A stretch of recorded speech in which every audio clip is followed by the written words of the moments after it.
What's going on, guys? Aiden Chong here, back with another video. Today, here's my reaction to Wrestlemania 37 in its entirety. Wow, that was crazy.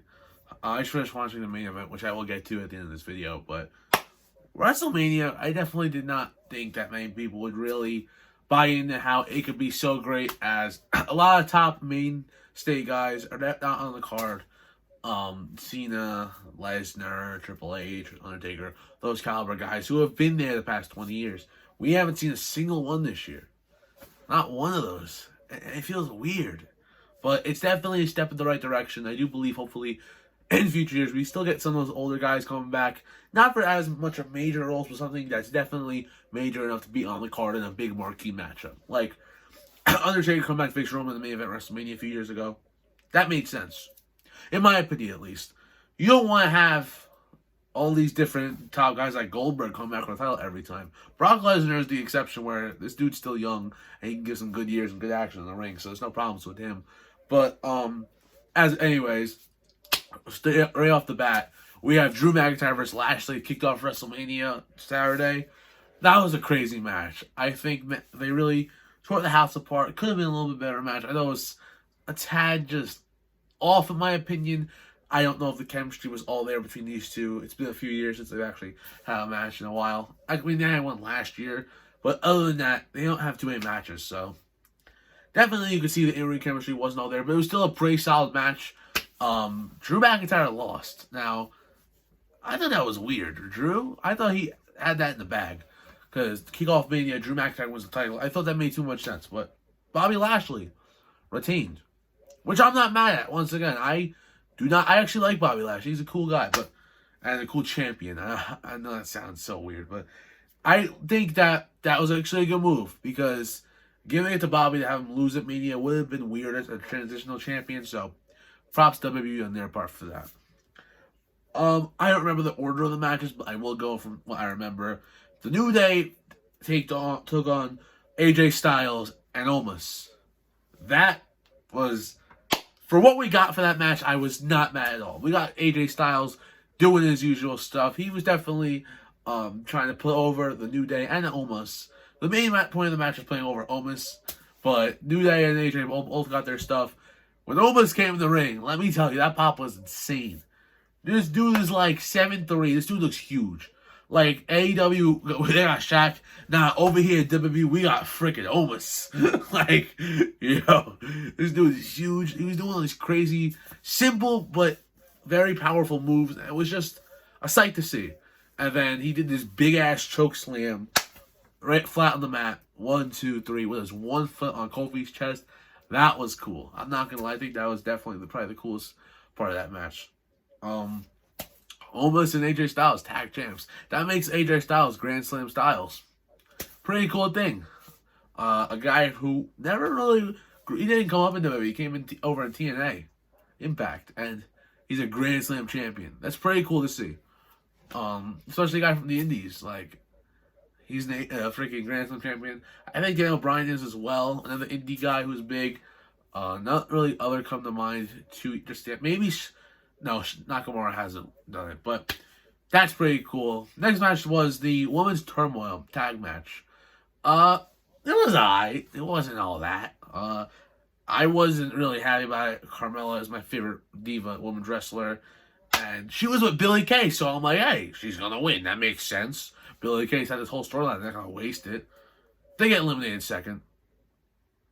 What the fuck? And then, you know what gets better? We get Natalya and Tamina winning, which they deserve it. I'm not saying they don't.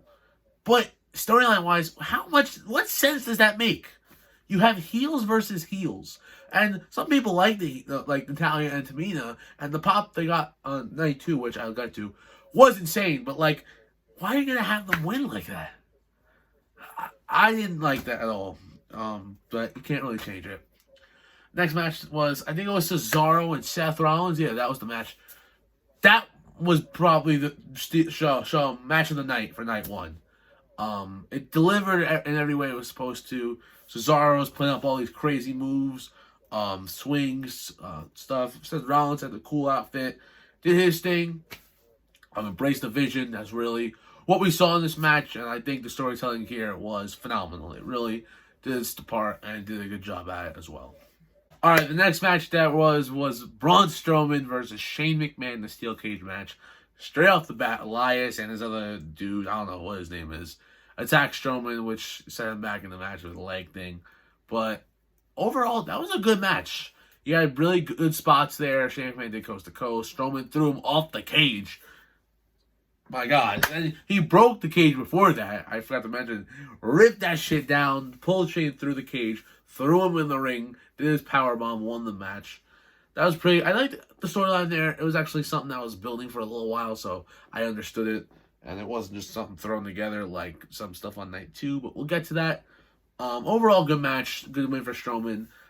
I'm not saying that's the biggest win of Strowman's career, but it was definitely a big win for him and something good in the right direction for him, giving him some momentum to hopefully go into a big storyline soon. So, that's good.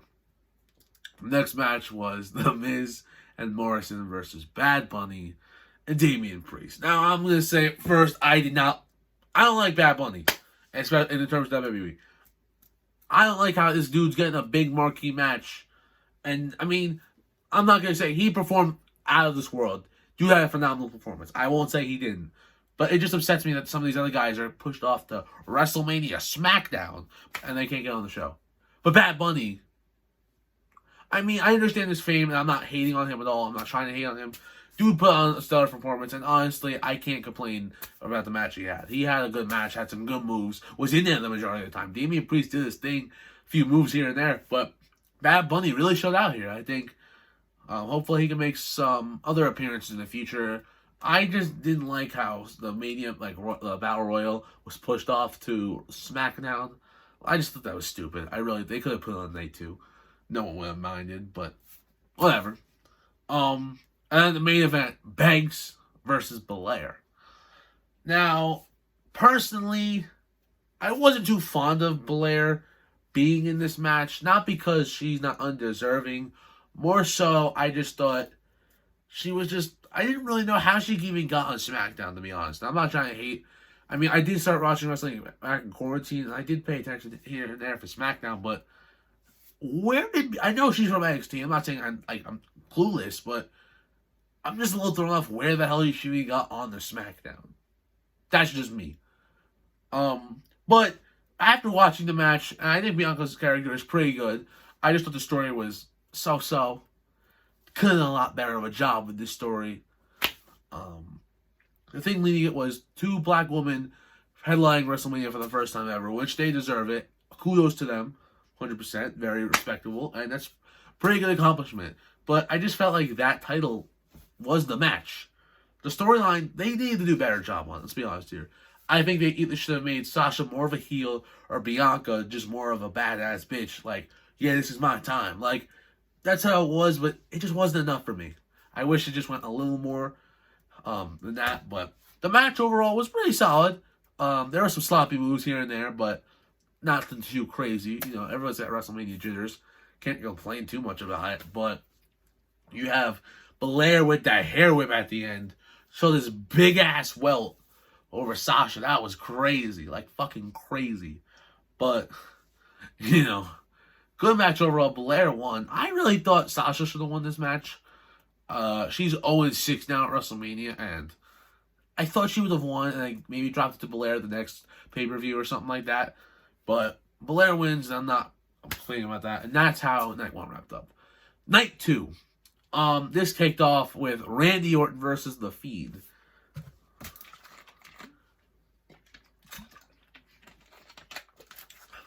Now, this match was very, very weird. The Fiend comes out, his little entrance. Now he's transformed back to normal somehow after being burnt, which I didn't like that. I thought it would have been better if he was burnt at Mania. But, you know, he's back to normal. Comes out of this big-ass box winded by Alexa Bliss. And then he jumps out of it on Orton. With Orton with his cool ass. Actually, Orton had a cool attire tonight. I've never seen him, you know, go that differently. I've seen him pull out the red tights in recent years, but white, pretty cool.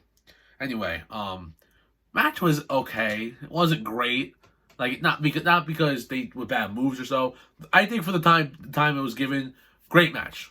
But There just wasn't enough time to really put too much together, but they did get their moves on. Fiend started this off a lot of firepower, and then you had Randy Orton get his moves every now and then, but Fiend was in control for the majority of this match. Orton did his signature DDT like 4 or 5 times, and then he was going to do the RKO, and then the Fiend goes for Sister Abigail. Fire goes out.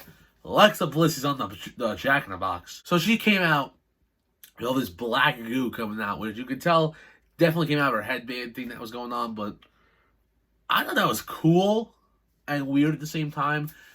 I didn't think that she'd turn on the Fiend like that, and we don't know what happened, but that's what I think's happening. Orton got the win after he gave the RKO to the Fiend, 1 RKO. People are complaining, well, it was 1 RKO. How did he got the win that easily? Well, Fiend distracted by Bliss. Storyline wise, it makes sense, and I think it made sense for Orton to win. I think this is more about Orton winning than the Fiend losing. I don't really think this means anything to the Fiend, but Orton just needed to get a win to get out of the storyline, because I don't think they wanted to shelf him for a few months at a time, because they just can't right now, especially with the new audience probably going to be drawn in with the draft and all that other stuff. They really need Orton in the company, and if he were to have lost, he can't be there. It wouldn't have made any sense for Randy Orton to have stayed for, continue to stay and then not, go off for a few months if he lost. So, I think it made sense storyline-wise for Orton to win, but it was just very weird how it happened. I would have rather him punted the Fiend or something like that, but, hey, that's how it went. I don't remember the next match in order, but, no, next I do.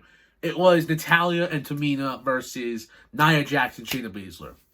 I thought it was a good match. A really good match, in fact. The women were given, 25 minutes for a tag match?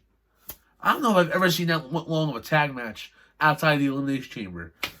But I gave credit to where credit is due. I think Tamina and Natalya should have won that match. They deserved it. They've busted their ass this company for years. They are the longest tenured divas on the women on the roster. I call them divas. It's just, I've been watching a whole bunch of the old network lately. I apologize. But the women, they are some of the 2 longest tenured women on the roster, and it's just crazy how they haven't. Why wouldn't they win? Nobody wanted to see Nia Jax and Shayna win. It means nothing to them. I would have rather them lost and then Shayna goes off somewhere. Nia goes off on her own journey. You could have brought Nia back to NXT to face Dakota, whoever won the title, and have Nia put that talent over. Shayna could have done a lot better, but whatever, you can't really change it. I thought that was a solid match. Tamina got a big pop, so that's that. Next match, I believe, was the U.S. title match. If I'm not in the right order, I'm sorry. I'll get to every match, though. Sheamus versus Riddle. I thought it was a pretty solid match. A lot of high-paced moves. Sheamus was getting his powerhouse in. Riddle was getting his technician moves in. Sheamus was about to do white noise off the top rope, but he fell and probably missed for Matt Riddle, because I don't know if that move went all that well. But that was a pretty good match. The way it ended, Sheamus kicked the living crap out of Riddle's mouth. There's a whole crap ton of blood coming from his mouth. And then the replay, you saw him punt his mouth, and it wasn't intentional, I don't think, but it just happened to be that way. But that was crazy. Sheamus wins the U.S. title. I thought that was pretty cool. As long, in WWE 10 years ago when he still sort of a rookie or so in the company, he was definitely proved himself, but he definitely was still on the way up. So that was pretty cool to see. Next match, I believe, was Big E versus Apollo. Overall, I thought this match was pretty good. High pace, a lot of high, strong moves here. I thought this was pretty good. You had freaking Big E with the kendo stick, doing all those moves. Apollo put him on the table. Apollo goes through the table. Big E moves out of the way. Big E does the big ending. And then this big-ass dude just comes out of nowhere. And then, for whatever reason, choke slams Big E, whatever move he did. And then Apollo wins. I'm sorry, that's kind of weak in my opinion. I don't even know who the hell this dude is. What is that? And, Big E should have won that match fair and square. In storyline-wise, what does Apollo winning mean? It does nothing. don't know. Whatever. Next match, I believe, was the Logan Paul was a special guest. Kevin Owens versus Sami Zayn. This match was a classic. I thought this was a very high pace, similar to the Seth Rollins match. It really delivered in every way you thought it would. Both great technicians in the ring. Two guys who really just give you everything you want in the time that they had. Kevin Owens, they're fighting for 20 years. So we definitely knew what could have happened and stuff. It was pretty cool to see. Logan Paul towards the end, when Kevin Owens did win the match after Sami tried to taunt him, and then Kevin Owens did the same, and he ended up winning. Logan Paul tried to get on cool side with Kevin Owens, storyline wise, and then he shoved Sami. I thought it was going to knock him out. I thought it would have been funny, but that didn't happen.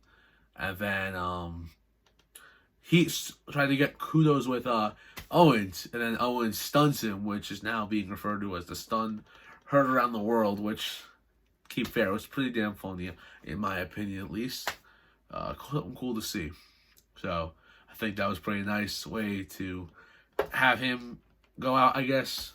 So Kevin Owens got his WrestleMania moment, which is most important, because last year he got his moment, but I don't know if that felt as good as this year's did due to the fact that there was no fans. So, that's that. The next match, I believe, was Rhea Ripley versus Asuka. That was a pretty solid match. I thought Asuka was clearly going to lose, as she did lose. Rhea Ripley wiped the floor with her for the most part. I thought that made the most sense storyline-wise. There was no reason for Asuka to win here. It means nothing to her career. She's the longest transitional champion, in my opinion.